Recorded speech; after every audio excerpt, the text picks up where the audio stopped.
Xerophyte, xerophyte বা মরু উদ্ভিদ, জেরোফাইট বা মরু উদ্ভিদ যে সকল জায়গায় বৃষ্টিপাতের পরিমাণ কম রয়েছে, তাই তো?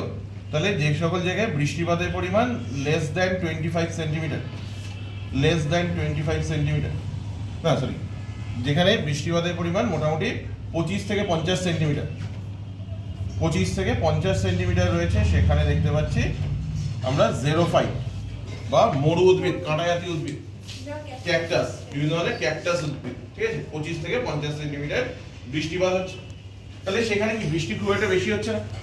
বৃষ্টি বেশি না হওয়ার জন্য কি হচ্ছে, গাছ তার পুষ্টিরস পাবে না, তাই তো? তাহলে বৃষ্টি কম হচ্ছে, আবার কি হচ্ছে, গরম বেশি হওয়ার জন্য ইভাপোরেশন বেশি হয়ে যাবে। হ্যাঁ বলো।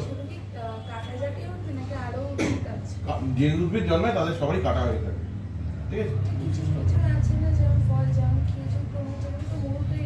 হ্যাঁ, ওদের পাতাও তো কাটা কাটা হয়ে থাকে, ঠিক আছে? তাহলে জেরোফাইট উদ্ভিদ এগুলো হচ্ছে কি হচ্ছে না, বৃষ্টির পরিমাণ কম হচ্ছে, বৃষ্টির পরিমাণ কম হওয়া এবং ইভাপোরেশন বেশি হচ্ছে, মাটি শুকিয়ে যাচ্ছে, সেই জন্য তারা তারা কি হচ্ছে, মাটির অনেক নিচ থেকে শেকড় দিয়ে জল টেনে নিয়ে আসছে, তার জন্য তাদের শেকড় অনেক লম্বা হয়ে থাকে, গাছগুলোর শেকড় অনেক লম্বা হয়ে থাকে, এবং এত কষ্ট করে নিচ থেকে জল টেনে নিয়ে আসছে, টেনে নিয়ে এসে সেই জল যদি ইভাপোরেট হয়ে চলে যায়, বাষ্পীভূত হয়ে চলে যায়, তাহলে তাদের সমস্যা, জল পেতে সমস্যা।